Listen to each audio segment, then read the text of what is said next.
Kevin, we can't hear you. Are you good to go? You're good to go.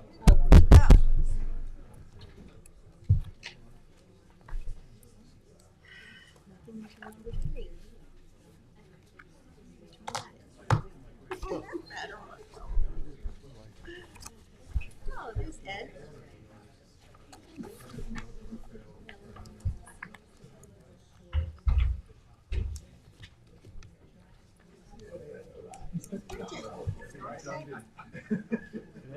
Very wow. High-profile people here tonight. She's here. No, I can't believe it. I really Except you didn't wear a jacket and tie. It's a pretty bold shirt he's got going. That's making a statement. Sorry. I'd like to call the meeting to order. Please rise if you're able and join me in the Pledge of Allegiance. To the flag of the United States of America and to the republic for which it stands, one nation, under God, indivisible, with liberty and justice for all. Thank you for coming, everyone. Madam Clerk, would you please call the roll? Certainly. Supervisor Moore, Present. Councilwoman McNamara, Present. Councilman Iacilli, Present. Councilman Pell, Present. Councilman Scavone. Present. Thank you. We're going to start the meeting today with a special event. I would like to let everyone know today marks an historic moment in the governance of Southampton. Since 1686, the trustees of the freeholders and commonalty of the town of Southampton have played a crucial role in managing and protecting one of our most valuable resources, our waters. As the oldest continually elected board in North America, the trustees have been at the forefront of ensuring the pristine quality of our waterways, a responsibility that has only grown more critical over time. Today, we are proud to announce a groundbreaking agreement between the town board and the trustees. This agreement not only reinforces the town's commitment to our waters, but also provides the trustees with the ability to independently manage their budget moving forward. This financial autonomy will empower them to meet the growing challenges of protecting and preserving our marine and water resources. This milestone is a testament to the collaboration and shared vision we hold for the future of Southampton. Together, we are setting a solid foundation to ensure our waters remain a source of life and beauty for generations to come. And I'd like to thank Assemblyman Thiel, Senator Palumbo, my fellow board members, President Horowitz, and the trustees.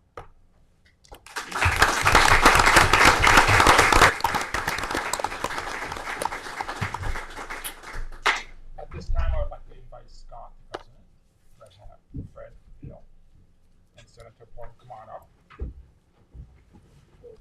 No, I don't think so. You might have to run here. Oh, they do? Okay, never mind. Yes. VIP. Be careful, they might not let you leave. You guys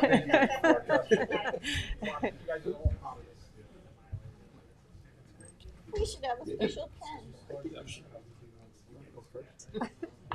Ladies first. All right.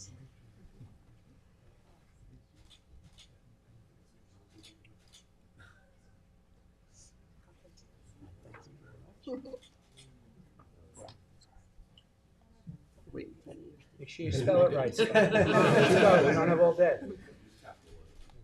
No comments on my phone. Stop shaking.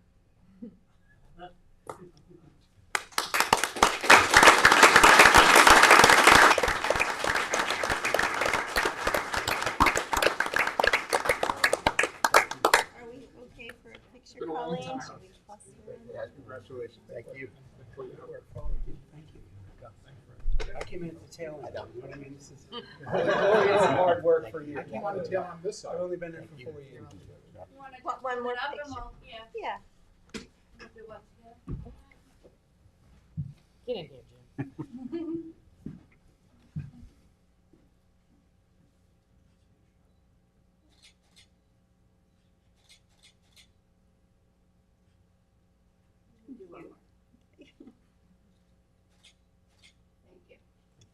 All right. Thank you all. Congratulations. Thanks for having us. I would like Would you like to say a few I would like to words? say a few words if that's Maybe. okay.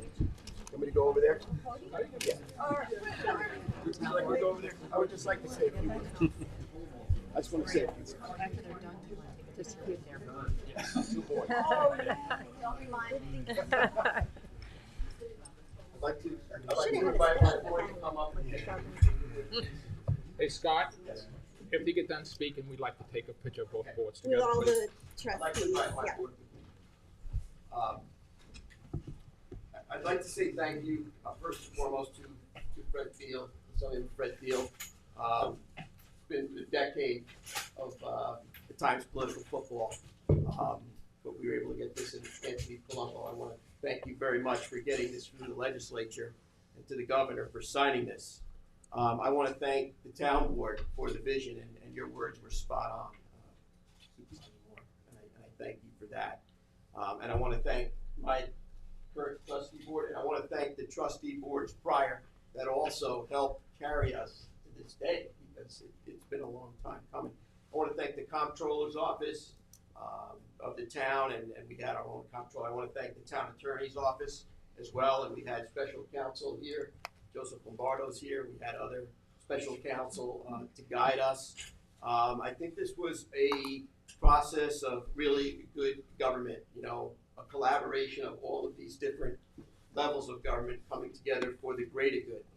It was a very delicate yet complex maneuver. Got a lot of captains up here, you know, navigating through uncharted waters with a need to get this board to safe harbor.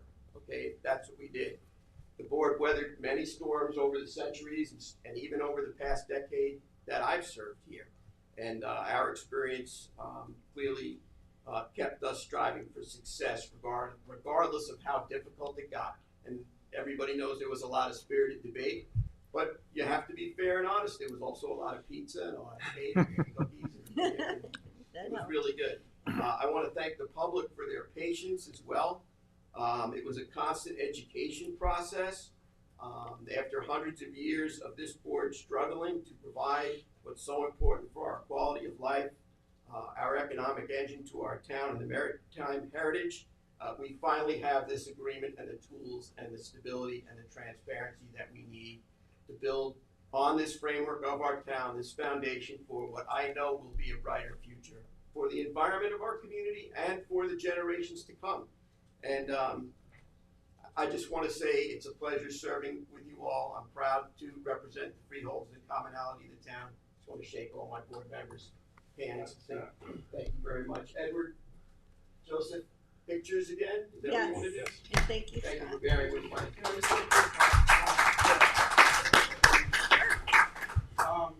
The person that isn't here today, I would say, past president and past trustee Eric Schultz, he was the driving mechanism behind this whole tax line and the multiple iterations. And as Fred Bill will attest, there was some moments when Eric and I met with you that, you know, were kind of testy and very, you know, hard to, you know, digest. But I want to personally thank you. That was incredibly diplomatic. Well, I heard about those meetings.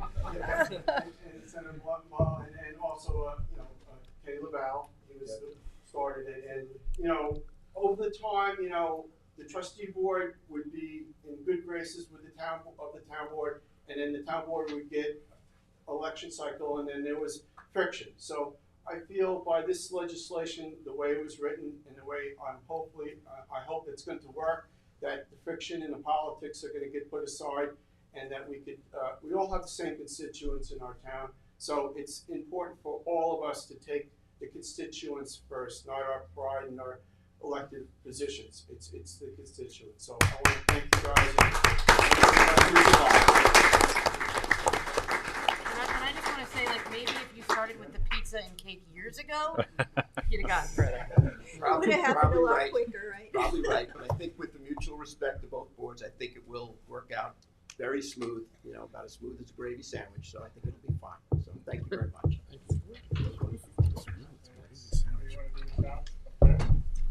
We'll come around. Yeah, we'll come.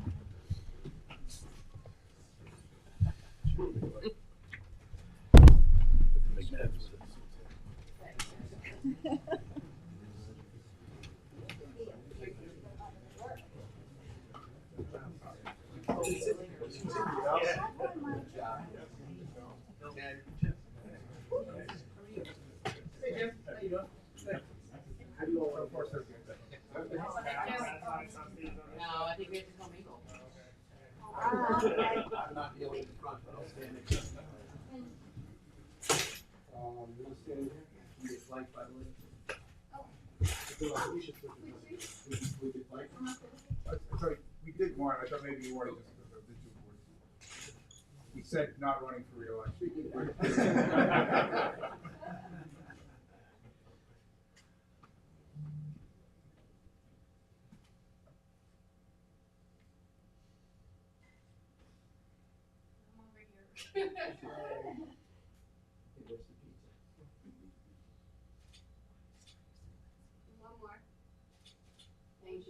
One more. Thank you. Yeah.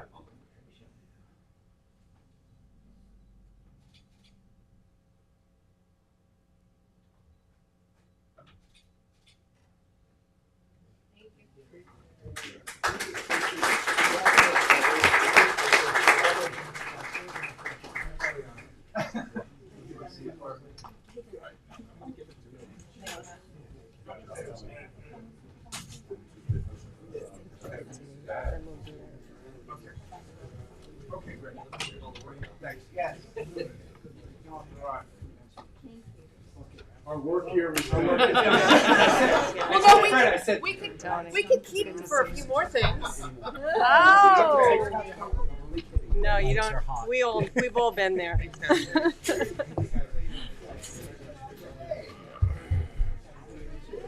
Carry on. I can't believe it. We lost one. Maybe we should make up two, one for Earl and one for your office. I like the side by side. Yes. That's a good idea. I get complimented. Yeah. I even reminded him. What's he doing? See. I think he went to the I have a jacket in the back of my car. I always take pictures. I just have one more thing to say about this subject. We're to give this to the town clerk Sunday because so she has safekeeping. For safekeeping. And That's what put I it do right down best. with the pen. Pass this down, please. Add it to the archives. Ooh. With the Dongan patent. Another piece of paper you want. Don't worry, I'll take good care of it. Thank you, Yes. Kramer. Not at all. Kramer's here. All right, I'd like to continue with the meeting. I move to accept the minutes from the town board meeting of September 19th, 2024. Second. All in favor? Aye. Aye. I move to accept the minutes of the town board meeting of September 24th, 2024. Second. All in favor? Aye. And I move to approve and accept the minutes of the special town board meeting of October 1st, 2024. Second. All in favor? Aye. All right. Madam Clerk, would you please read the communications? Certainly. The following communications have been received in the office of the town clerk. We have received public notices from the New York Department of Public Service, notice of informational sessions and public statement hearings concerning PSEG Long Island. On October 9th, Village of North Haven, notice of adoption. Village of West Hampton Beach, Planning Board application, 97 Hazelwood Avenue. New York State liquor license, 30-day advance notice to local municipalities for a new application at 1 West Main Street, Hampton Bays. Town Fire Districts 2025, budget hearing dates and times for Bridgehampton, East Quogue, Eastport, Flanders, Hampton Bays, North Sea Fire District, Riverhead, Southampton, and West Hampton Beach. The times are listed.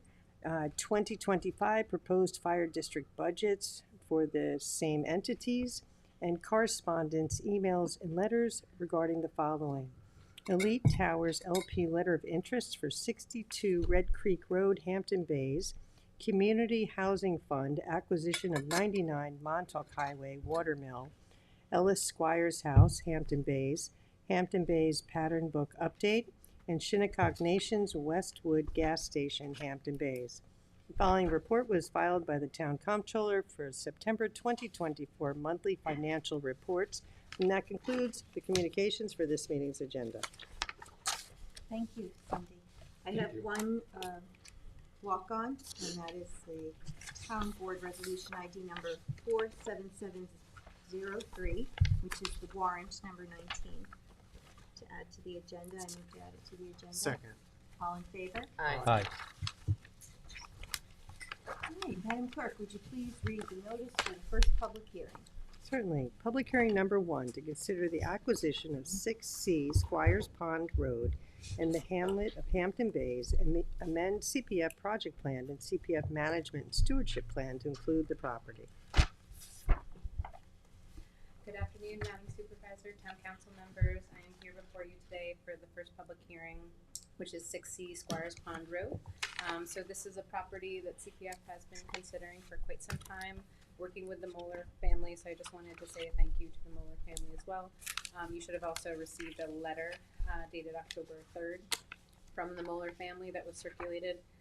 So I just wanted to make you aware of that, and if you haven't received that. It came from Thomas Moeller, the son of Barbara Moeller. But obviously, you know, lots of town officials were familiar with Henry and Barbara Moeller with historic preservation and preservation within the town. So I just wanted to say that we're very thankful to be working with their family. So the property here is this property right here. So highlighted in yellow, this is a 1.5 acre piece of land at 6C Squires Pond Road. It is formerly Suffolk County Tax Number 900-175-135.1. So Barbara Moeller is the purported owner of this property and has expressed an interest in selling it for $2 million. It also nicely complements the property we recently acquired, which is 4 Red Creek Road, which is right directly next to it. It also complements the CPF holdings surrounding the L. Squires house as well as L. Squire, so I'll point to that now.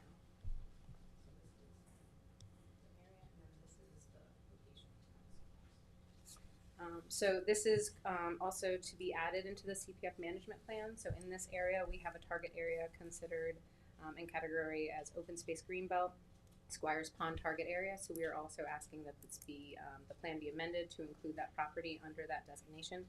This has very, extensive wetlands and shorefront on Squires Pond. So this is, a special pickup ecologically, as well as to work with the family who has such a long-lasting legacy in the Hampton Bays area.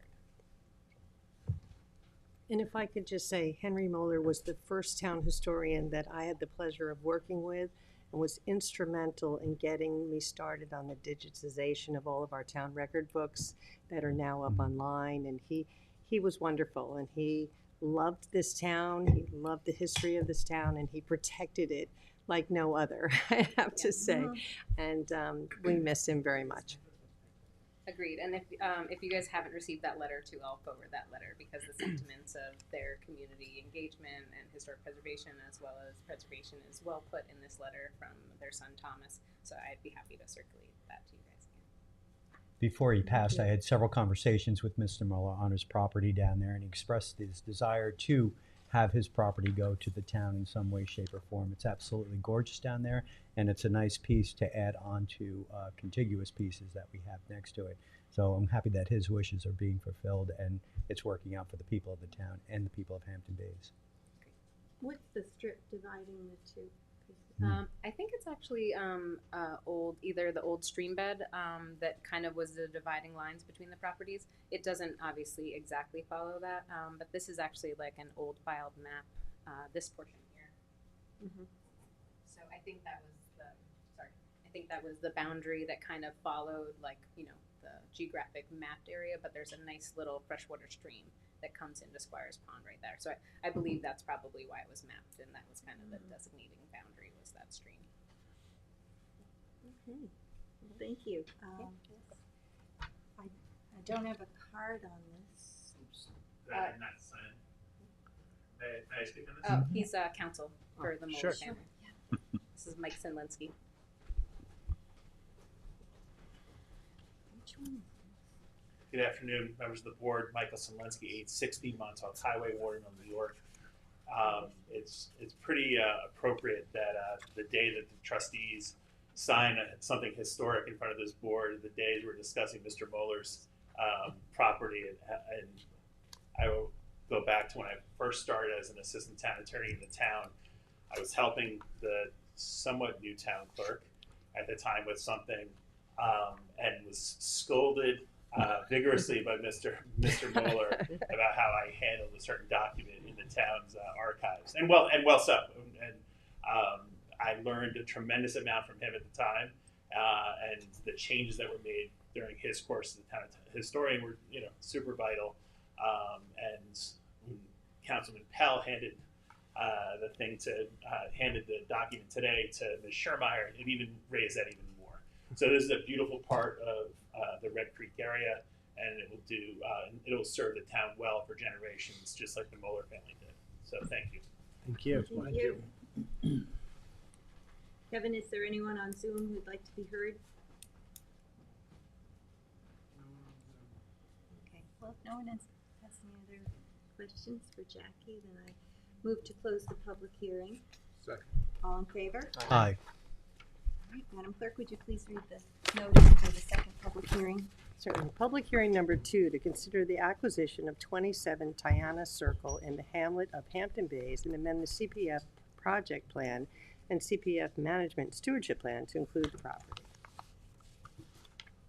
Good afternoon again, Madam Supervisor, Town Council members. So this is the second public hearing we have. This is another special piece in Hampton Bays. So sorry, it's this one right here, directly to my right. So this is owned by Joan Chota and Vera P. Chota. They're the purported owners of this 0.7 acre property, formerly known as Suffolk County Tax Number 900-345-2-7.1. So they have expressed interest in selling this property in the amount of $600,000. This property is in the community preservation plan as a wetland target area. So this contains valuable shoreline along Tiana Bay and Shinnecock Bay West, and is going to preserve valuable shoreline habitat and ecological features. So this is really an impressive site. I do recommend if you get a chance to go over there. It's really impeccable, especially at sunset. But it also just provides such ecological and habitat resources here for songbirds as well as marine life. It's a good piece to pick up, and we will also be adding this to the management and stewardship plan, so we can manage and properly steward this property from here on out. Thank you. Thank you. Well, I don't believe there's a card for this public hearing. Kevin, is there anyone on Zoom that would like to be heard at this public hearing? Okay. Well, if no one has any other questions for Jackie, then I move to close the public hearing. Second. All in favor? Aye. All right, Madam Clerk, would you please read the notice for the third and final public hearing? Public hearing number 3, to consider the acquisition of land at 65 Old Riverhead Road in the hamlet of Hampton Bays and amend the CPF project plan and the CPF management stewardship plan to include the property. Good afternoon again. Jackie Fenlon, CPF Director. This is another actually very special piece. So this is being added to our category of historic places. This is due to the relation of David Berluk, who is a famous artist of futurism, Russian futurism. And so this is currently owned by Mary B. Holt, relative to David Berluk. And this is a 1 acre parcel located at 65 Old Riverhead Road in Hampton Bays, formerly known as 226-2-2.5. So Mary B. Holt has expressed an interest in selling the property for $790,000. And I just wanted to, give a little justice to the former resident of the home and the Berluk family. So this is the former home and studio of David Berluk, who is an acclaimed Ukrainian painter. He was known for his involvement with Russian futurism during the 1910s, and then fled to the United States with his family in 1917. So later he settled in Hampton Bays in the early 1940s, so that's when he came to this location at this address. So he continued to paint and was inspired by the natural surroundings of Hampton Bays. He also exhibited his works locally, created an artist colony with fellow painters in the hamlet known as the Hampton Bays Arts Group. So his collections are in museums throughout the world, including just a couple which I'll allude to, which is MoMA and the Metropolitan Museum of Art in New York City. So these, this is a place where it's, you know, of historic relevance is directly related to the person who has once lived here and the family that currently owns it. So he was, you know, he contributed to local and cultural landscape, and it's, you know, a very important opportunity, especially for the Hampton Bays community, to preserve this property for that historic resource. Thank you. You're welcome.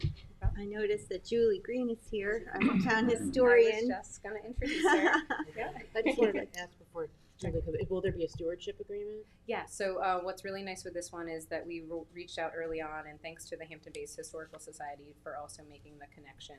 I think it was hi, Wendy. But the East End Arts Council is our steward that we've been speaking to, so they're very excited about the opportunity.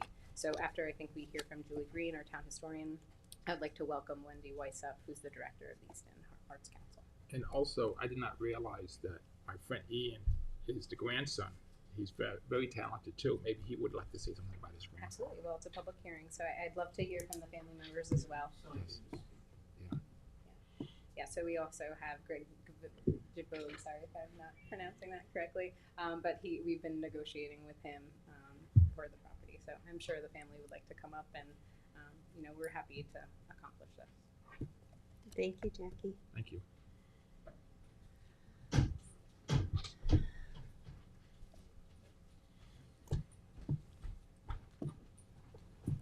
No.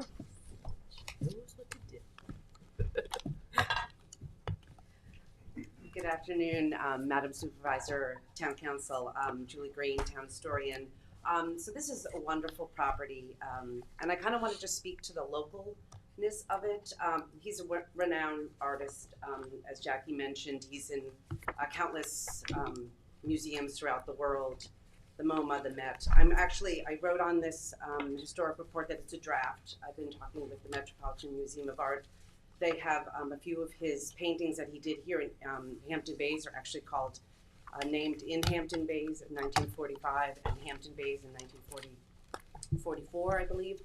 And they're photographing the works of art for me so that we can have copies of what those, they're online, but they're just tiny little thumbnails. So when the Burliaks came here in 1940, they set up, David Burliak set up kind of an artist colony here in Hampton Bays. They were very local, they were very community minded. Their two sons actually served in World War II out of Hampton Bays. They are on the wall at the VFW across the street on Ponquag Avenue. Their names are there. So they built an artist colony with other fellow immigrants from Eastern Europe. And this home and this property is where that was kind of their clubhouse. So David Burliak enclosed the front porch and turned that into his art studio. There are pictures of his studio.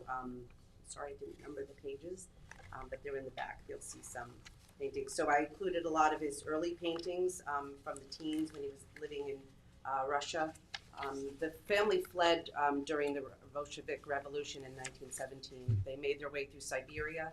Then they landed in Japan in the 1920s. They actually, the Japanese council wanted them to stay. They wanted him to be the court painter in Japan, but his goal was to get to America. So he finally landed here in America in 1923.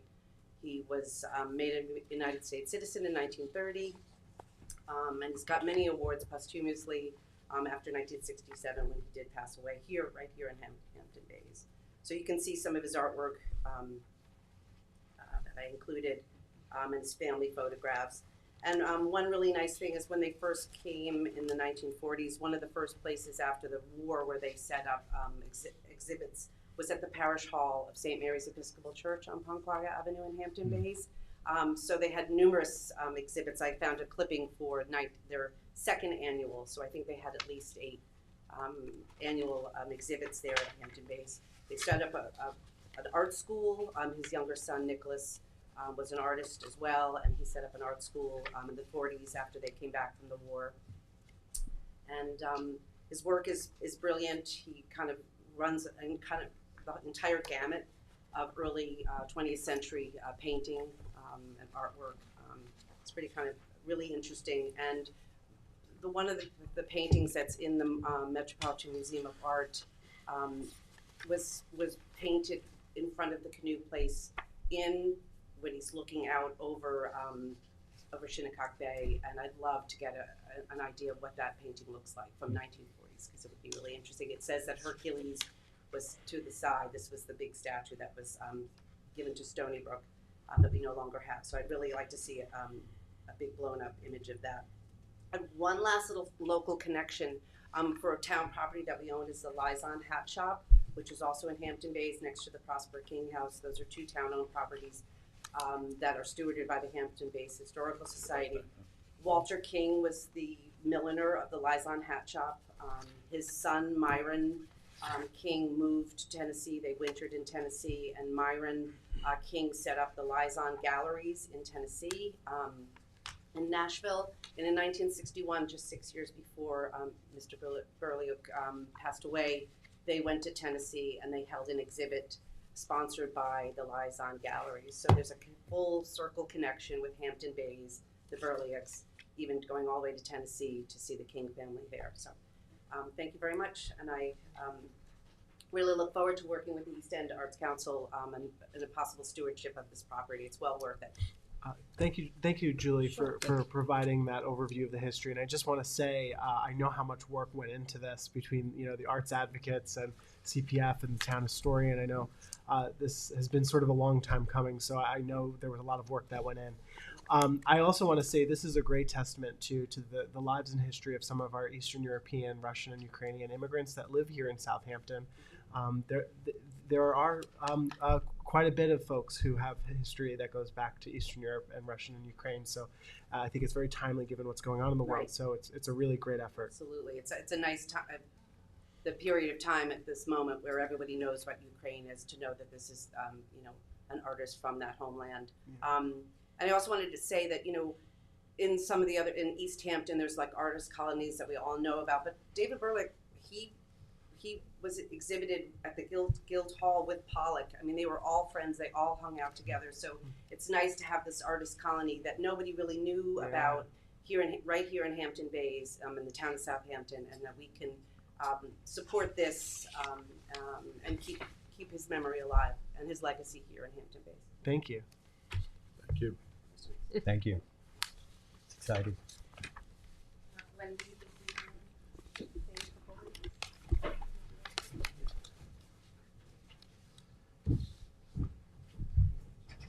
Good afternoon, and thank you very much for your considerations today. My name is Wendy Weiss. I live in Bridgehampton, 93 Corwith Road, which is where I'm the fourth generation in my home there. So becoming involved in this project is not only something that I think is really exciting for the East End Arts Council, but also it's kind of exciting for me, being somebody that's from here.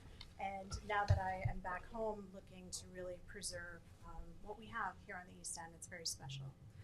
The East End Arts Council was formed in 1972. It's I've been there since 2020, where I actually joined the board, and I became appointed the executive director in this past July.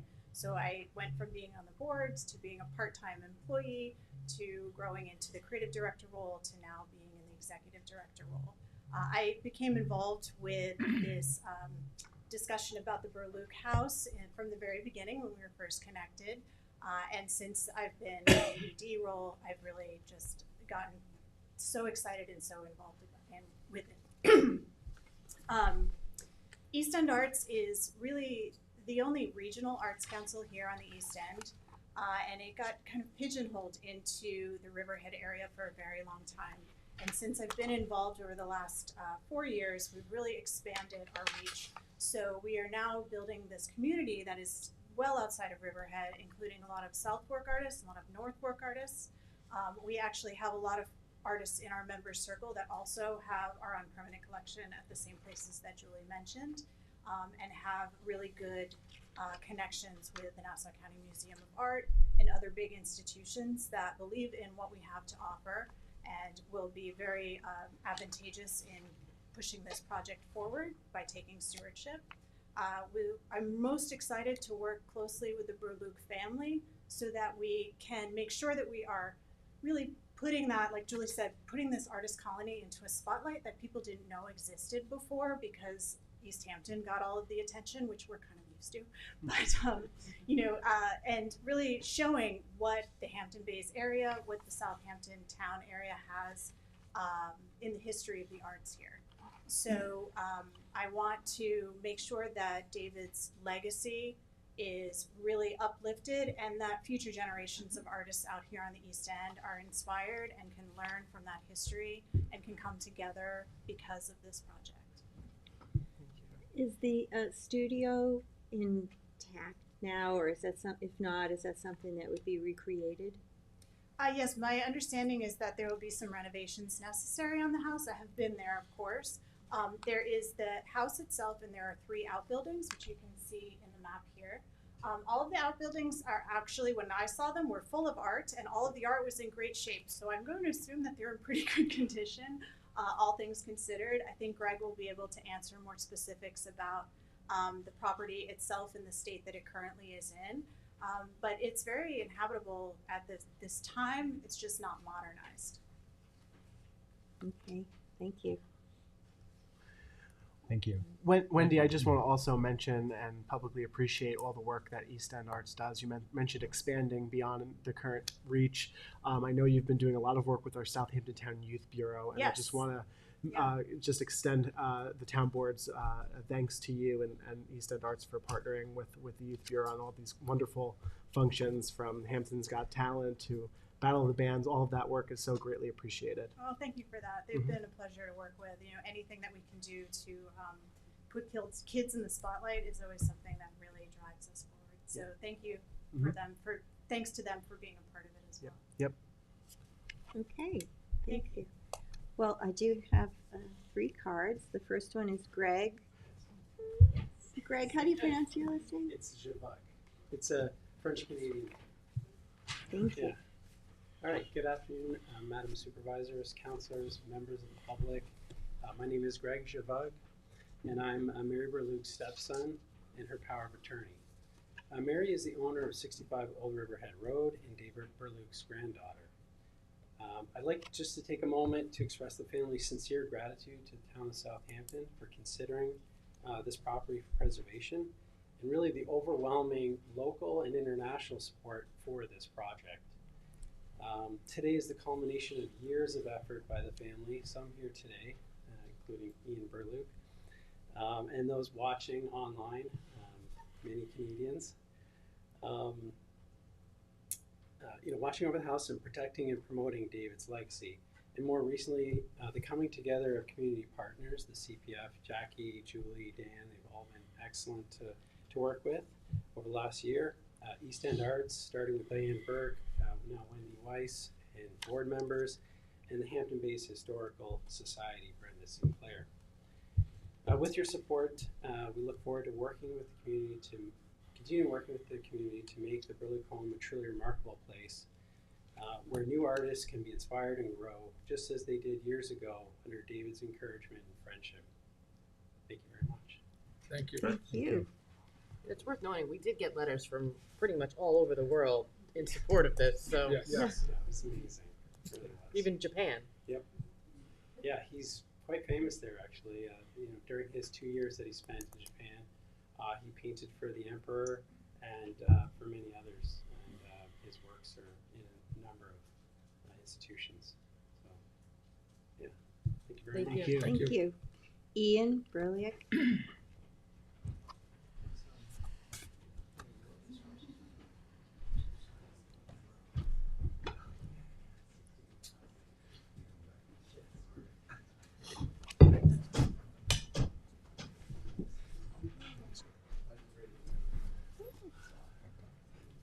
My grandfather, David Berliuk, he excelled as an artist, but I think what he really excelled at was collaboration with other artists. At a young age, he joined the Blue Rider group, which included Kandinsky, Paul Klee, Gabrielle Munster, others. And that started the futurist movement in Russia, and it was in the very early stages of the futurism in Europe at the time. He ended up World War I came along, and he ended up traveling across Siberia during the Russian Revolution. Very similar to the trip that Dr. Zhivago took, if you've ever seen the movie where he went across. I mean, there was a war going on for years. He, as other people noted, moved to Japan for a few years. When he came to the U.S., he was kind of ahead of things. The U.S. really wasn't ready for futurist art at that time. But by the time the 30s came along, there was a growing art movement, and he befriended the people that many of them moved out to the Hamptons after he bought the place in Hampton Bays. Nikolai Sikovsky was out here, lived in North Sea. There was Milton Avery, George Constant, the Sawyer brothers. Other members that came out regularly from the city were John Graham and Arshile Gorky. Those artists, many of those artists I mentioned, have sold at auction for in excess of $50 million for a single piece of artwork. My grandfather, because he produced in his lifetime over 18,000 works, he doesn't command that kind of money, although he has sold pieces for over $1 million, or at least his pieces sell for that. In his lifetime, they didn't sell for that much. But he collaborated with those people that I mentioned who were in the Hampton art group there. John Graham was credited with mentoring Arshile Gorky, Jackson Pollock, Rothko, de Kooning. So all of those artists that you think of as the East Hampton artists, when they were getting started, they were collaborating with my grandfather and other members of that Hampton art group, which I think, as I say, the fact that he collaborated like that with so many people, that is really, I think, his biggest legacy. And I want to thank the East Hampton Arts Council and the CPF and the board for acquiring this property. I think it's a good thing. I think it's a good thing for the town.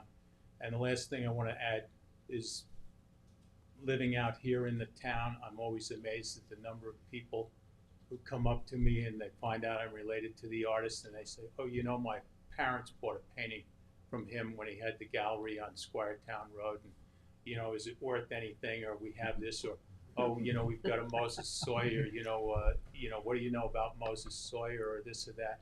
And there's such a connection in the town with so many people. He used to go to St. Rosalie's Church. There were times he'd go to, I guess, St. Anne's, the Presbyterian church down at the end of the street. He was always introducing himself. He was a self-promoter. And at the time when he was alive, you could go into the local drugstore or any one of the stores in town, and there were the postcards constantly. My grandmother had the postcards made with the different pictures on them, and you know, promoted the gallery, promoted the other artists in the group. He had the gallery on Squiretown Road there, and he, of course, he showed the other artists as well there and stuff. And I think it's a great thing. And as the last note, she was probably one of the best customers the Luzon Hat Shop ever had. She was constantly up there, and you know, she knew Myron King and Ray King, who was also up there, and the others. And there's a lot of connection with the town, and I think it's a great thing that the town is doing this. So thank you all. And I especially want to thank Greg for seeing this through and dealing with having the town acquire this. He could have said, well, let me just sell this quick, you know, the real estate's high, and it would have been a shame to have that happen. So thank you. Thank you. Thank you. Amy Paradise.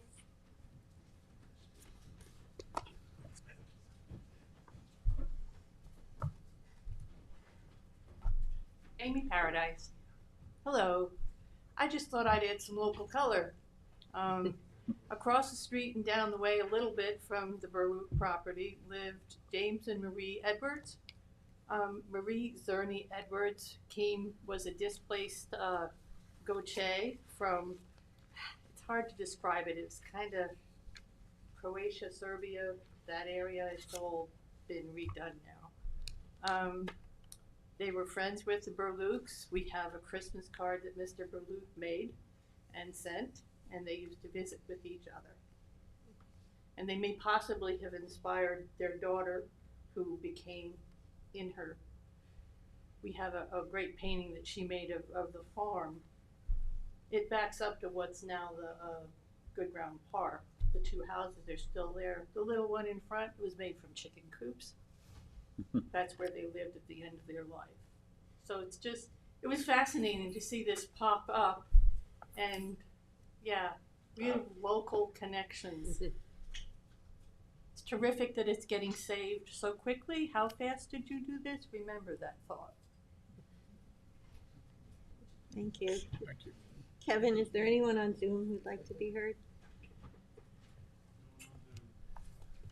Does anybody else have any questions? All right, if there's nothing else, then I move to close the public hearing. Second. All in favor? Aye. All right, that brings us to the public portion. Amy, you're up again.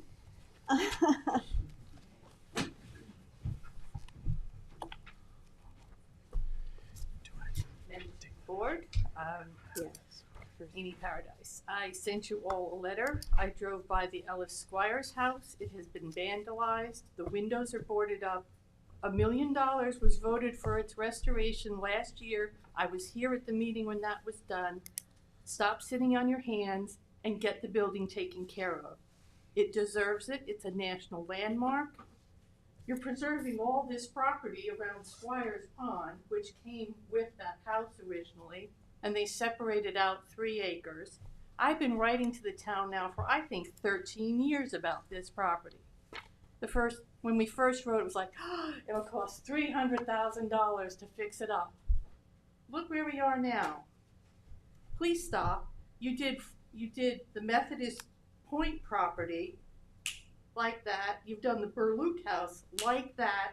13 years, 14, I forget when they took his property. And there it rots into the ground. It's a disgrace. The town of East Hampton has a farm museum.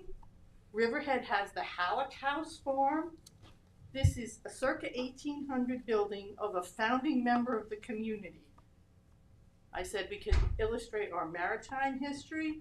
We could illustrate the independent, self-reliant people that used to live here, and there it rots. Enough. Do something. There are people that work on old houses like that. I've got a neighbor, he's retired now. There's a fella here in town, Mr. Gaynor, does nothing but old houses. Maybe you could talk to some people. They are around. But it just gets ignored because I can't find 500 people to write in. Well, I mean, we'll talk to our CPF director about it and find out what the status is and what's happening. They put it in a preservation agreement for like 10 years. And there it sat. They did nothing. The people that they gave the stewardship agreement to. The town historian has told me that agreement has been rescinded. There is no reason that there's nothing getting done except inaction. We'll look into it. It was rescinded and we moved it over to CPF. Is that correct? I mean, yes. You know, I was here, we did that, Yeah. and we earmarked money for it. So thank you Yeah. for coming up. We share your concern and did that. I'm sorry, I'm really annoyed with that. We'll look into it. I'm annoyed. I didn't say that. I said that it we really is time we to moved it into do CPF funds something. and Thank you earmarked for monies bringing for it it. up again. Yes, That's what I said. Thank you. You can speak during the public portion. I lived upstate for a while, and when I first moved back down here in 1995, I had met the 2 elderly women who lived in that house. In fact, plowed their driveway a couple of times with snow. And I'd had an old house in upstate New York that was built in 1790, so I went inside and talked to them a bit. And it's a beautiful house, and to think that it's going to going to waste is a shame. So I'd like to encourage you to do all you can to fix that up. Right. The previous steward was not doing exactly what's being asked here. So that's why we acted to move it over to the Community Preservation Fund. That does have the funding, and we do have funds earmarked for it. I appreciate you coming. Okay, I just wanted to say that as somebody who's been in the house and seen it, and who knows old houses, it is an extraordinary piece of property. So thank you. Thanks. All right, Ken Tetro.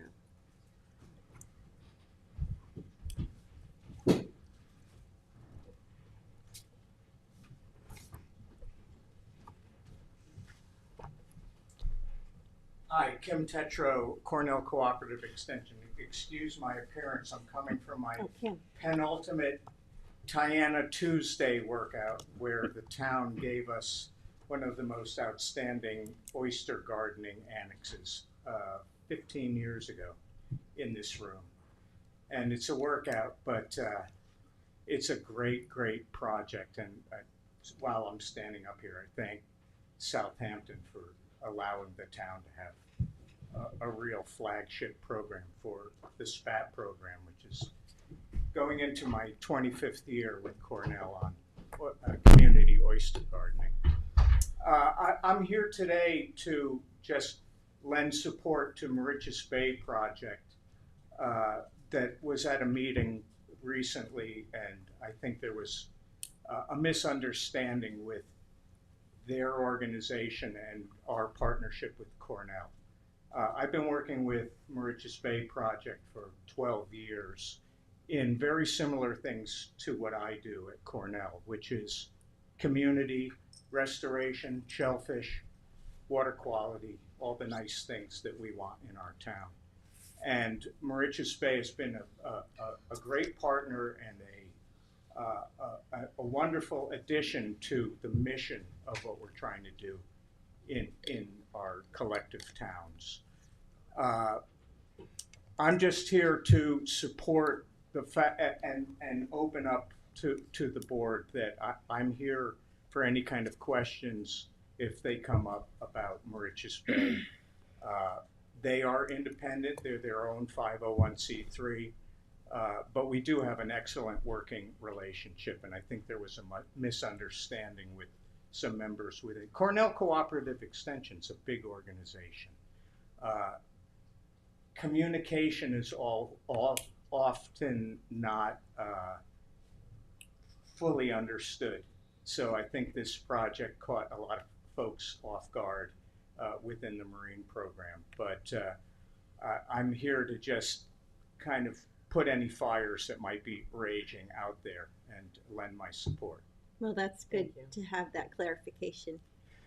Anytime that I can help clarify anything to do with community, shellfish, if you want to do a raw bar, we can cover a lot. And we've had, I have to say, with Cornell Cooperative Extension and the town of Southampton, we've had a wonderful, wonderful relationship, which is just growing.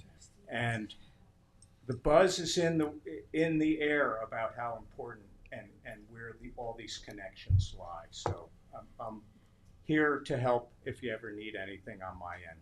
Thank you. And you can even get your own uniform. Yeah, I was wondering about that. Well, you have to keep it on for 25 years before it's got all the proper holes and whatnot. I'm sure it's like that. I did dust the mud off, so I tried my best, but it came directly from there. I'm going back there with a truck and a trailer load full of all Southampton beautiful oysters. So.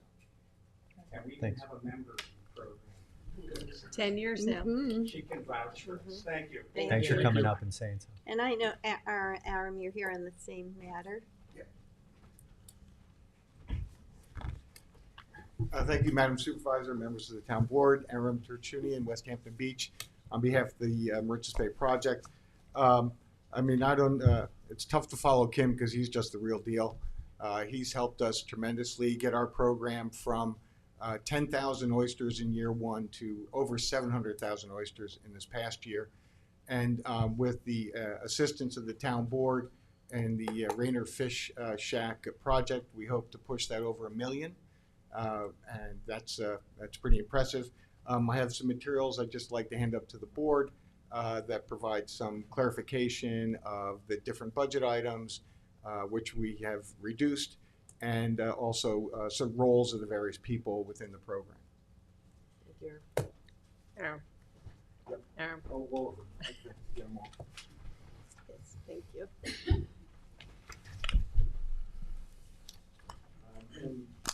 And clearly, if you have any questions, I'm here to answer those.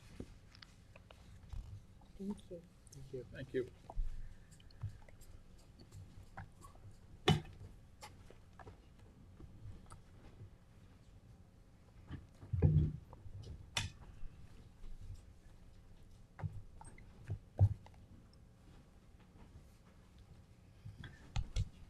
clever.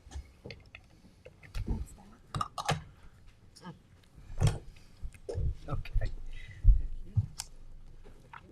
Oh, all right, okay, we're good. Gail Lombardi.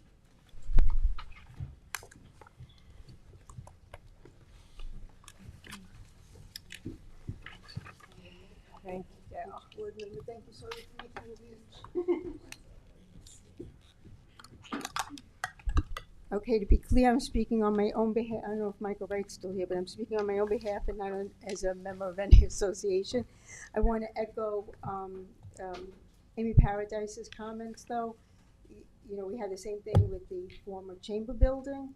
You know, you guys bought, and it was before your time, you bought it, and you let it deteriorate, and there's another building on all the way up Squiretown Road. It is a pattern. And I just want to commend you all for moving forward, though, on buying that property, the historic property. I heard about the discussions back under the Anatole Holtz period. So it sat in abeyance for 8 years during the Schneiderman administration, so kudos to this board on that. Not so much kudos on the pattern. Okay, so I've been entrusted, you know, I've come to this board for a number of years. It's been over 10 years, looking for you guys to just follow the law, do comprehensive review and comprehensive planning. I do want to thank Supervisor Moore for having be so gracious coming to the Civic Association meeting and have to listen to the frustrations of the residents about the town's handling the Westwoods, and as well as just general mistrust of the community still, and it's hard to get past it. But as I said, I really, you know, we've entrusted you to protect the residents' safety and well-being of our fragile environment that can be wiped out in a heartbeat, like what's going on in Florida. It makes me physically sick to see you guys have these great discussions about saving the history of Hampton Bays, and at the same time, out of the other side of your mouth, destroying it by succumbing to the overdevelopment in Hampton Bays. So I have never come to this board and say I want a toy store or a men's clothing store. I've come to this town board and asked you to follow the law, do comprehensive environmental review, and meet with the community, have real and interactive interaction with the community. We can't be expected to watch the work sessions. We don't get to ask questions. So I know that there's some new board members, but the process and planning is still broken. I mean, you appear to equate time lapsed with an accurate work product.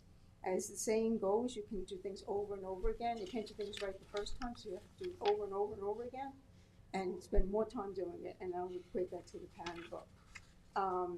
I also think sometimes you weaponize time, that you hope that will go away. You drag it out long enough and you hope it will go away. You continue to set the town up for litigation and set the communities up for failure. And if you look at the BESS process, the Bel Air process, the Riverside redevelopment process, the Hampton Bays HBDOD, and now the Westwoods, you set up the town for litigation and you fail the communities. So specific to the pattern book, since I only have probably a half a minute left, I just want to say that the pattern book is not the book of pretty pictures that you have represented to the community. It sets the tone for high-density residential development, and you all have created a legal quagmire now by interjecting Mr. Cayola's housing plan. Councilwoman McNamara is quoted in the Southampton Press this week about potentially being eligible for funding. You skipped it right over an unbiased addition to the comprehensive plan, and have created a legal quagmire that I guarantee will be litigated. I said right now my file is probably 2 feet high of all this legal quagmire that you may not agree is conflicts of interest and overlapping concerns and overlapping 30 seconds. Initiatives, but it will at some point be litigated. I'm not sure the pattern book right now is right for litigation, but I'll check. I have 120 days to check that when you approve it at this board meeting without an environmental review. But all of this year, all of the conflicts of interest, all of the letters to the editor, the agendas, comments by this board, comments made by the rezoning board of appeals, comments of former town council people members. 4 minutes. Will be entered into evidence. So I hope it is what it is. You're going to approve it, but I'm hoping that you will hopefully do a better job in the future and, you know, not set the town up for litigation and set up our communities for failure. Thank you. Thank you, Gail. And I just want to note that since the last meeting, we did make the 2 changes on page 4 and page 22 to remove the word road from Good Ground Park in those 2 locations, just so you're aware. Okay, next is Robert Tyson.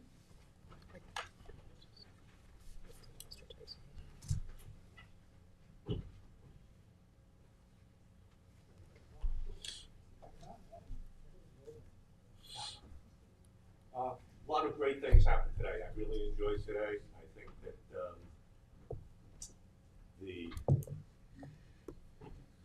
independence,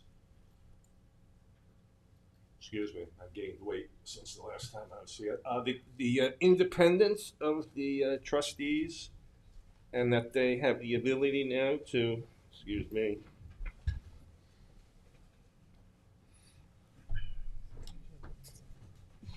You're eating up your time. yeah, that's okay. It's going to be brief anyway, okay? So I urge the board not to accept the pattern book. By the way, my name is Robert Tyson, Hampton Bays. I urge the board not to accept the existing edition of the pattern book for the following reasons, okay? On page 7, it says in the opening paragraph, you should also reference other applicable codes of the town of Southampton.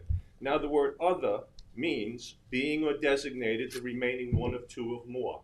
That essentially means, and that sentence means, that this pattern book is and could be interpreted as code, okay? The word other should not be in there, okay? Don't shake your head, I know English, okay? On page 10, having been told by board members that Good Ground Park will not be connected by streets, it says on page 10, and I quote, at a minimum, it is recommended that a north-south connection is made from the Long Island Railroad Station to Montauk Highway and from Montauk Highway to Good Ground Park.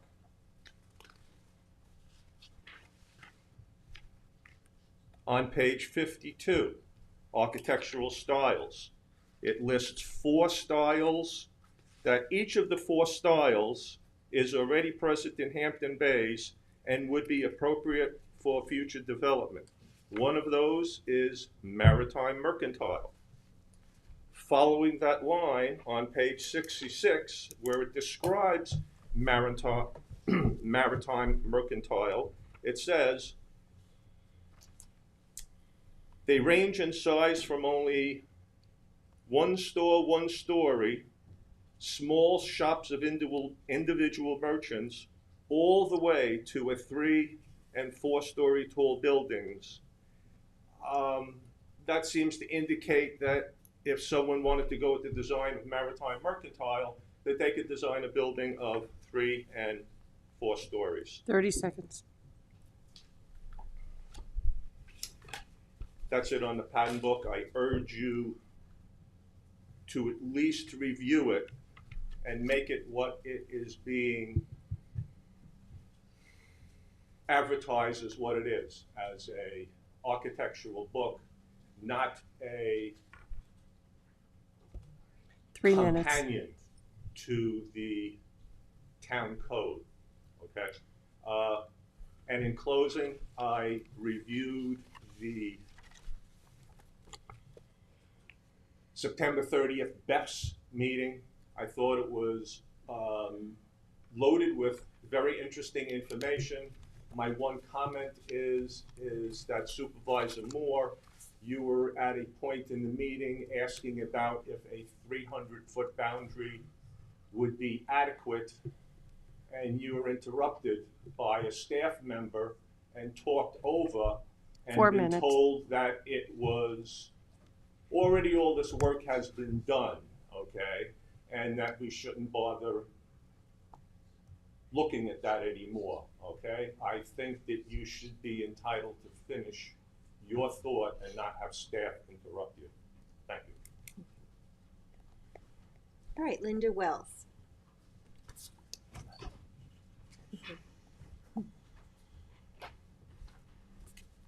Linda Wells, Hampton Bays, and thank you for giving me the opportunity to speak with you in person.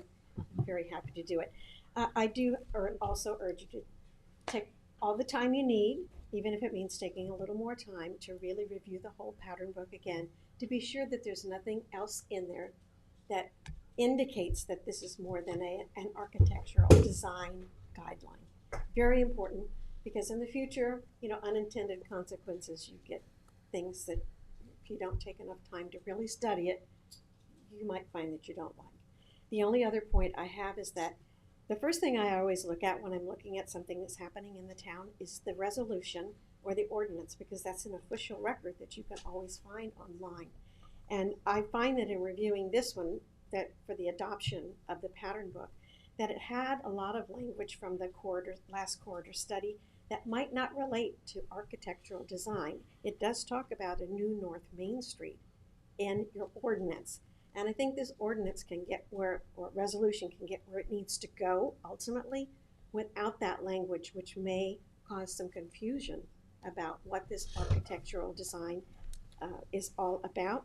And to be honest with you, the paragraphs in there are a bit superfluous to the whole point. I'm not sure you need any of it, and you want to avoid confusion in the future, especially in an official document.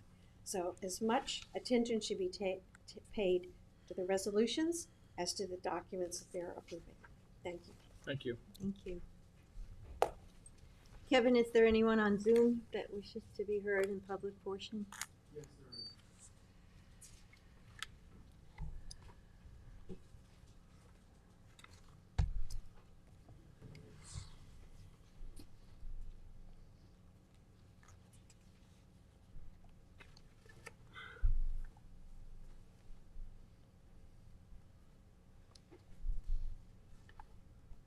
So I'll move this way.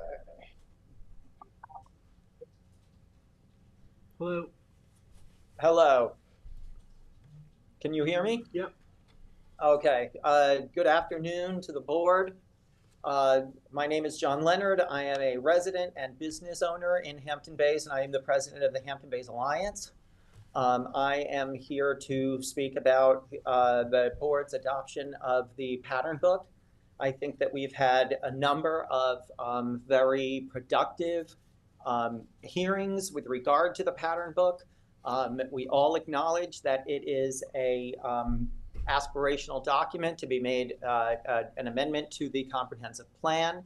We've removed all instances of what could be in a violation of the zoning code. And made sure that we've removed all zoning elements. I really don't think that this board needs to take any more time in order to review this document anymore. If there were any changes that anybody wanted to suggest, the time for that has long passed, as we've had, what, 3 hearings on this 100-page document. Also, for the purpose of assuaging some comments, many of the pictures have been removed from it. So, you know, the time has come to pass this. There is great zeal for this these projects to move forward, for revitalization and redevelopment in Hampton Bays to happen. We had the Hampton Bays Alliance had a very well-attended, almost 150 people showed up at a meet and greet for Mr. Kayola and many of them discussed their interest in revitalization and redevelopment in concept. We have, for the purpose of these hearings, submitted 84 letters from business owners, residents, mostly residents, 74 residents, expressing their desire to move forward with the pattern book and that the town council should adopt it. And on Wednesday, we had a very well-attended, almost over 50 people in attendance to a open house with council members Iacilli and McNamara, where many people in the community of a very diverse group in terms of age, expressing their support to move forward. Most of the people's comments were, when can this all begin? So the pattern book is the first step in the process of revitalizing Hampton Bays. It's a wonderful project that will standardize what Hampton Bays historically would look like, and the 30 seconds. Move forward with it. And I'd also like to point out, I want this board to very clearly understand what Ms. Lombardi said to you today. She has threatened you with litigation. And I think that needs, you need to take pause when you hear something like that. Without even having a potential development plan in front of her.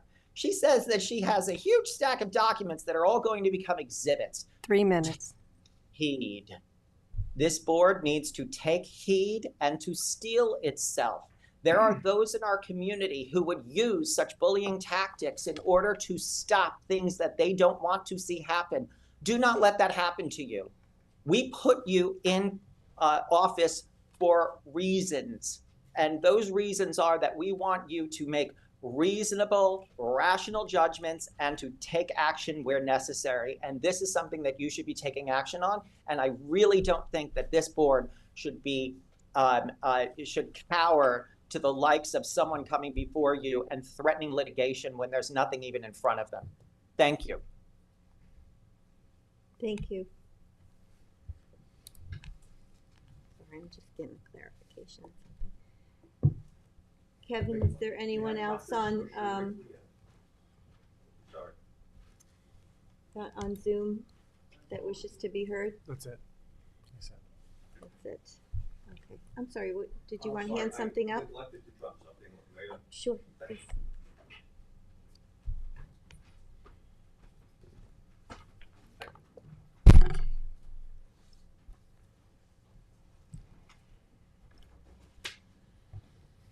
All right. Well, if there's no other comments, then I move to close the public portion. Second. All in favor? Aye. All right. Before we start with the resolutions, I believe, Michael, you wanted to... Yeah, if I'd like to make a motion just to take Town Board Resolution 2024-1190 out of order so that our Highway Superintendent could get back to work. Second. Can you tell me what page you're on, please? Yes, page 41. Thank you. I'll second that motion. This is a town board. This is a resolution to notice a public hearing to consider amending Chapter 312 to authorize stop signs on Lumber Lane at the intersection of Maple Lane in Bridgehampton in order to create an all-way stop intersection. I know, Mr. Highway Superintendent, if you'd like to just come up and explain the process of how we got here.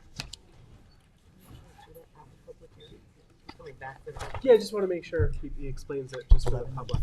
Charlie McCardle, Highway Superintendent. 1190. So after numerous requests from residents of that area in Bridgehampton, we directed our in-house engineers to do a traffic study, and the result came out that there is the need for the stop signs on Lumber and Maple. So I hope the town board would support it. I don't think there's anyone here against it, so I appreciate your time. But I do want to say one thing, that as legislators, if you either don't do anything to bring a resolution forward, or even worse, you get asked to bring a resolution forward and you don't, try not to jump on as a co-sponsor to make like, now you're interested, because you weren't before. That goes not for this goes for every issue. Don't just jump on if you didn't do anything to get it here. Thank you. Thanks, Charles. All right, thank you. What would we like to? What would we like to? So did you move I'd like- to take it out of order? Yep. Yes. Can we make a motion? Make a motion. You make a motion. I second it. Okay. That was taken out of order. Now we need a we need a motion to pass it. Yeah. Can we Yep. do that? Yeah. Yeah. But you voted to take it out of order. Correct. Can we make a motion? to So pass? now read the town board resolution. Town Board Resolution 2024-1190, notice of public hearing to consider amending Chapter 312 to authorize stop signs on Lumber Lane at the intersection of Maple Lane and Bridgehampton in order to create an all-way stop intersection. Second. All in favor? Aye. Thank you. And Thank you, just for the everybody. clerk's edification, we were all in support of taking it out of order, correct? Yes. Yeah. Yes. I don't think we voted. No. But I did say aye. Town Board Resolution 2024-1154 to authorize the comptroller to pay S&P Global Ratings as it relates to the 2024 Town of Southampton's credit rating for its public improvement serial bonds. Second. All in favor? Aye. Town Board Resolution 2024-1155, co-sponsored with Councilwoman McMahon, authorized to purchase a excavator and skid steer from H.O. Penn Company, Inc., using NYS contract with Caterpillar, Inc. Second. All in favor? Aye.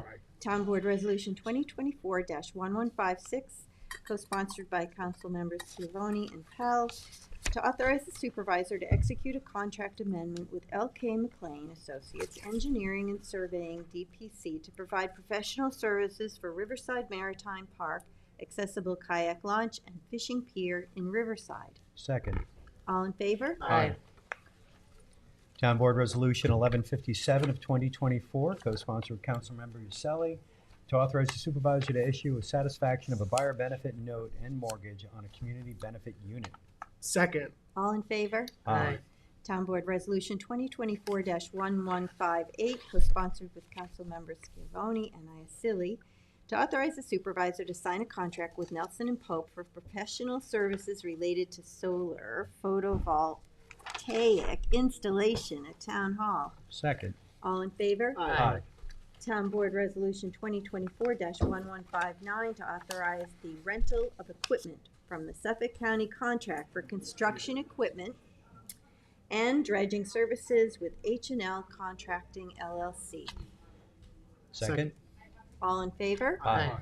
Town Board Resolution 2024-1160, to authorize the supervisor to execute a contract with Auctions International, Inc. for the sale of surplus equipment owned by the town. Second. All in favor? Aye. Town Board Resolution 2024-1161, co-sponsored with Council McHale, to authorize the supervisor to execute an agreement with PW Grosser Consulting, Inc. to provide engineering design services for potential landfill improvements for the North Sea landfill. Second. All in favor? Aye.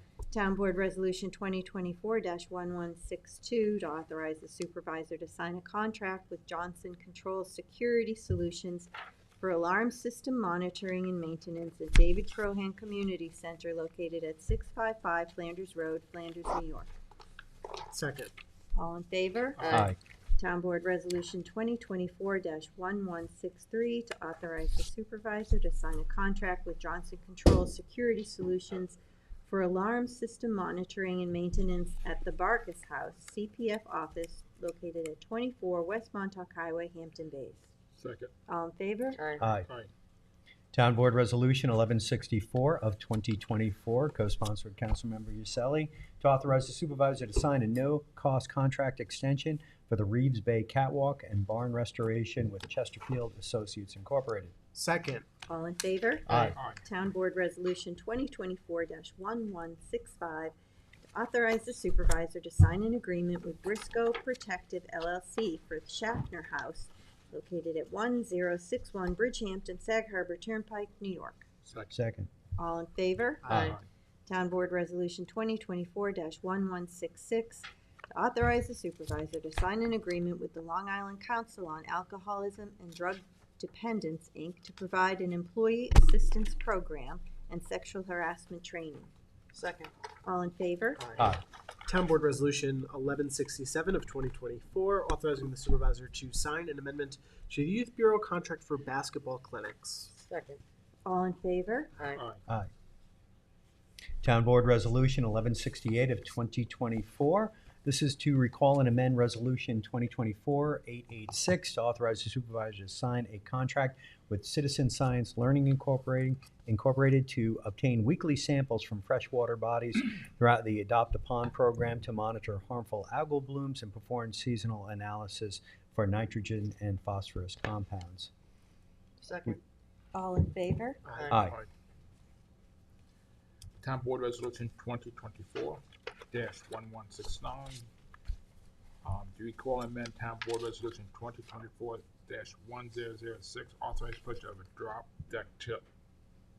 deck tilt trailer from Fowler Trail Inc. using Sourcewell contract. Second. All in favor? Aye. Town Board Resolution 2024-1170, co-sponsored with Councilwoman McNamara. The 2024 notice to bidders for electronic waste removal, recycling, and disposal program. Second. All in favor? Aye. Town Board Resolution 2024-1171, co-sponsored with Councilman Scavone, to amend the 2024 adopted budget for Southampton Ambulance and West Hampton Ambulance. Second. All in favor? Aye. Town Board Resolution 2024-1172, to amend the 2024 budget for various departments. Second. All in favor? Aye. Town Board Resolution 2024-1173, to amend the 2024-2028 capital budget for Bridgehampton BECD and the Sagaponic BECD nourishment projects. Second. All in favor? Aye. Town Board Resolution 2024-1174, co-sponsored with Councilman Scavone, to amend the 2024-2028 capital budget for CPF Nathaniel Rogers House Project and the 2024 adopted budget for CPF Stewardship Program. Second. All in favor? Aye.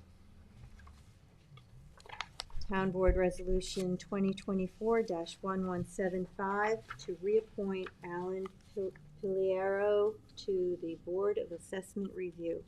Second. All in favor? Aye. Town Board Resolution 2024-1176, to appoint David Glazer to the Planning Board. Second. All in favor? Aye. Town Board Resolution 1177 of 2024, a resolution extending the final report of findings and recommendations of the Traffic Mitigation and Safety Task Force to the Town Board. Second. All in favor? Aye. Town Board Resolution 1178 of 2024. This is a resolution of adoption amending Southampton Town Code Chapter 298 to amend Article 8 to authorize an exemption for the creation of new accessory dwelling units within the town. I'm going to choose to just table this. We're still waiting some additional information. I'll second that. Thank you. To next meeting? To the next meeting, yes. Thank you. All in favor of the... Yeah. He seconded it. Yeah, I don't know if we have to, but all in favor? Aye.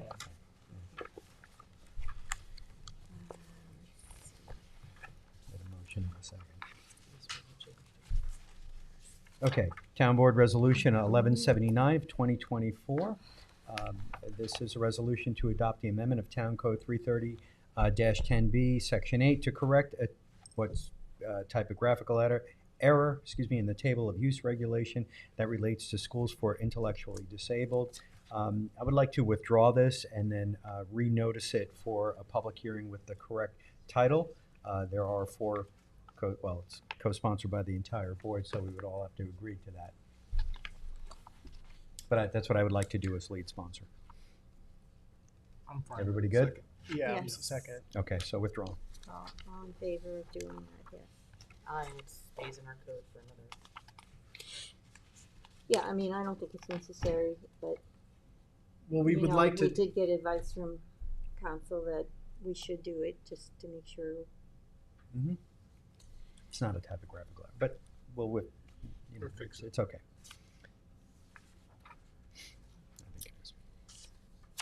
Okay, Town Board Resolution 2024-1180, co-sponsored by the entire board. Notice of adoption of the pattern book for Hampton Bays Hamlet Center as a component of the town comprehensive plan. Second. I want to say something about this. Just to reiterate that Janice, that change that I mentioned before, Good Ground Park Road would now be Good Ground Park. That's on page 4 and page 22.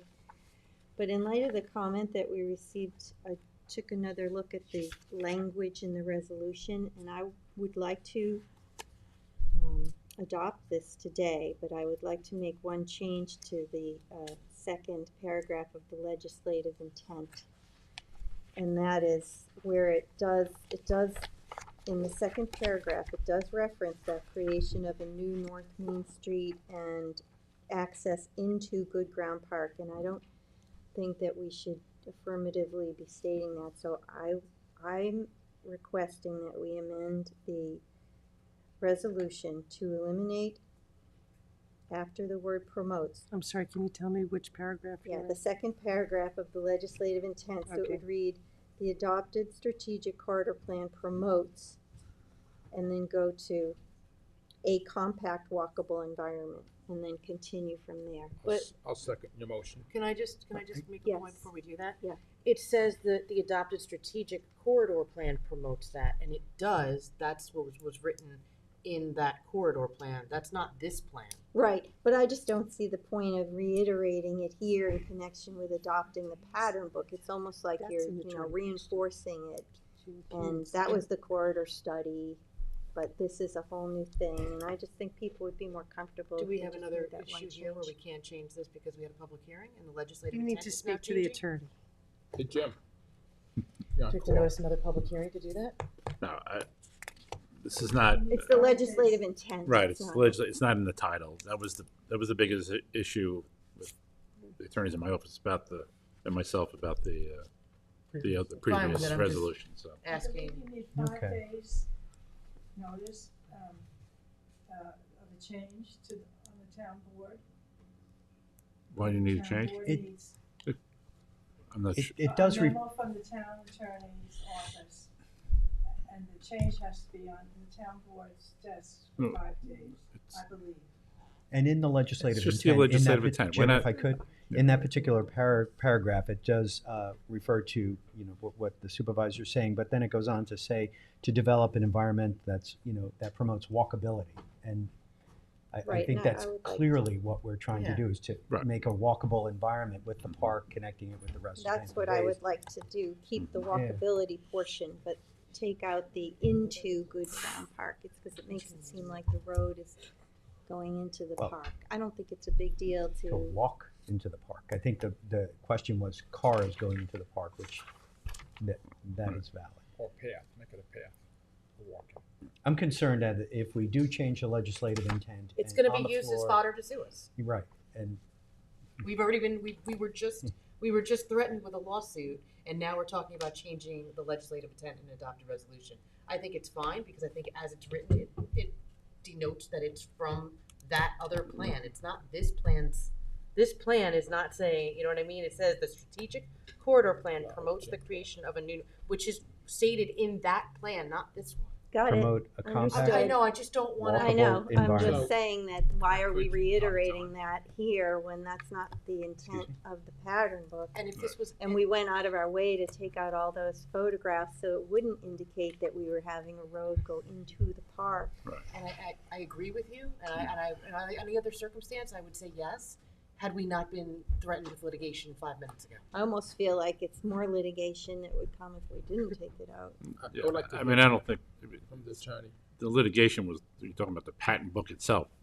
As the supervisor points out, it's just in the legislative intent. I don't think it's not a substantial change. I understand the reference, and I know that's a point of contention for a lot of people, whether that there'll be a road from this proposed development to the Good Ground Park. Is there? The safest thing, though, would be to leave it as is. Being what we were just threatened with.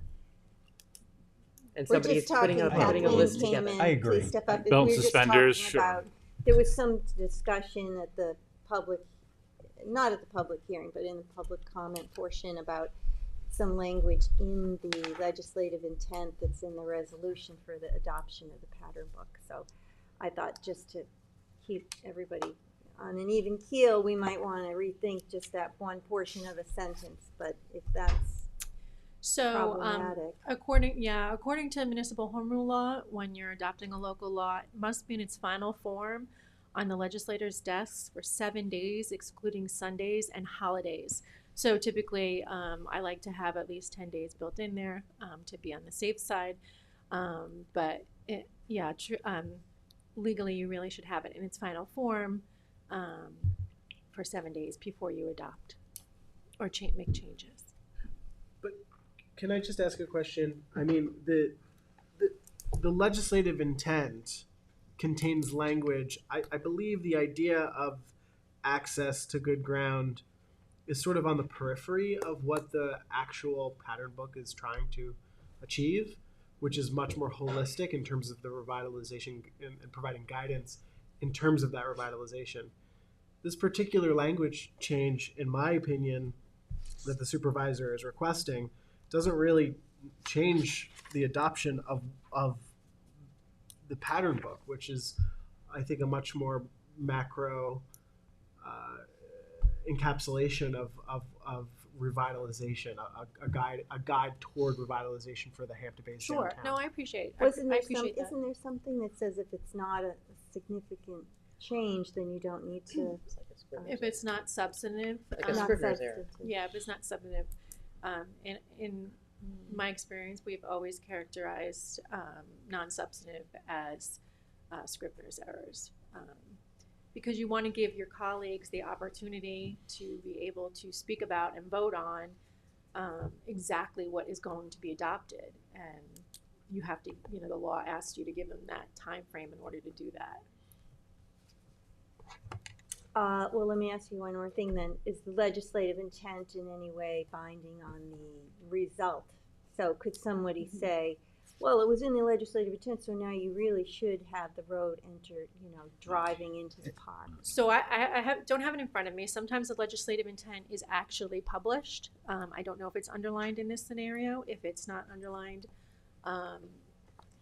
arguably, it's just not my recommendation to change it. It's the legislative intent is supposed to be guiding that which you are adopting, right? And if you don't agree with it, you should change it, but you need to do that We should hold in on an to appropriate time frame. Delay it again. Yeah. Like I said, if we weren't just basically told we were going to be sued, I would say change it. But you don't have to renotice it. You just have to.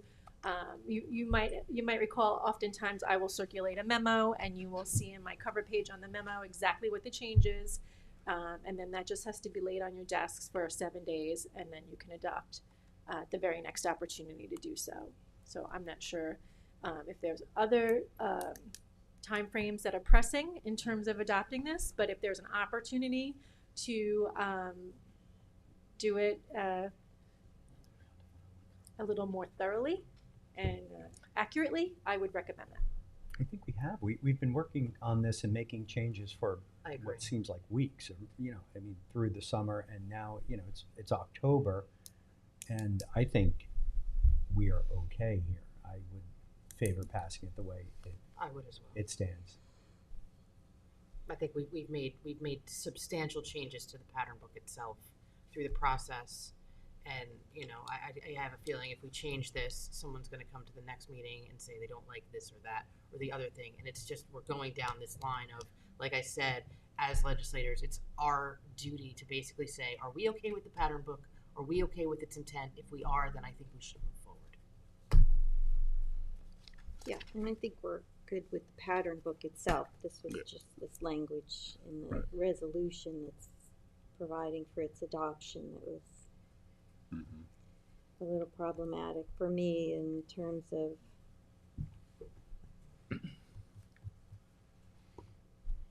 but I know it's reciting what's in the corridor plan, which is already a document that's in existence, so changing this wouldn't change that. Does the familiar if the patent book itself makes reference to the access to. If we removed all of that from Right. the pattern book. We removed even the pictures of that in the pattern book. Yeah. And like you said, removing it from here doesn't remove it from that document. It's still in that document. And this paragraph clearly refers to walkability. I mean, it says it walkability, walkable, like 6 times, subsequent to what you're saying here. So, I mean, I believe that the intent is to provide a walkable downtown area in Hampton Bays. For the record. And connecting the park. For the record, Walking. I'm agreeing with Councilman Stephen. Well, all right, we'll read Not it. the first time. We'll read it we're interpreting it that access into the park is walkable access. Okay. Make note of that in the minutes for future consideration. On what subject? On the green or the pair? Or both? All right, so all in favor? Aye. Aye. Town Board Resolution ID 2024-1181 to authorize Peconic Bay Region CPF tax refund pursuant to the first-time homebuyers exemption for Victor Martinez and Nimsi Solis D. Martinez. Second. Oh, I'm sorry, that was co-sponsored with Council Members Scavone, Isilli, and Powell. All in favor? Aye. Did you all have something to do with that? Town Board Resolution 1182 of 2024 authorizes the supervisor to sign documents for the transfer of sanitary flow credits as it relates to the Star Aquatic Project located at 344 McGee Street, Tuckahoe. And it's co-sponsored with Supervisor Moore. Second. All in favor? Aye. Aye. Town Board Resolution 1183 of 2024, I am going to withdraw. They have received a grant to cover the fees. So Wow. Oh, that's nice. Wow. It's $525. Very nice. Okay.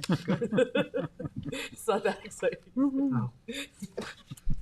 Town Board Resolution 2024-1184, the 2024 part-time salaries. Second. All in favor? Aye. Town Board Resolution 2024-1185 to adopt the 2024 standard workday and reporting resolution for elected appointed officials. Second. All in favor? Aye. Town Board Resolution 2024-1186, co-sponsored with Councilman Powell, to accept the retirement of Deborah Keller, website manager in the Citizens Response Center. Second, and we're gonna miss her. She Yes. did a wonderful job while All she in was there. favor? Aye. Aye. Yeah, and I agree that she's, I think it was almost 16 years that 16 years. Congratulations, Deborah. Deborah was here, and she served in the town clerk's office, town council's office. Thank you, Deborah. Yeah. She was digitizing those books that Henry Moeller wanted to get going on. Yeah. Back in 2006, 7. So we wish her all the best in the Yes, next step in her absolutely. career, and thank you for her service. Town Board Resolution 2024-1187 to appoint Alyssa Robinson to engineering aid in municipal works. Second. All in favor? Aye. Town Board Resolution 2024-1188 to terminate an employee in police communications. Second. All in favor? Aye. Aye. Town Board Resolution 2024-1189 to appoint Thomas Crime Board to Public Safety Dispatcher 1 in the Police Department. Second. All in favor? Aye. Town Board Resolution 1190, we did it. No, we have. Oh yeah, you're right. Sorry. Yeah, that was moved. My B. See, I was like going with the flow. No, you were good. You were good. Town Board Resolution 1191 of 2024, notice of public hearing to consider amending Town Code Chapter 312, Vehicles and Traffic, amending and adding parking prohibited in designated locations regulations on a portion of County Road 80, Montauk Highway, East Point. Second. Thank you for following up on that, Yes. Councilwoman McNamara. All in favor? Aye.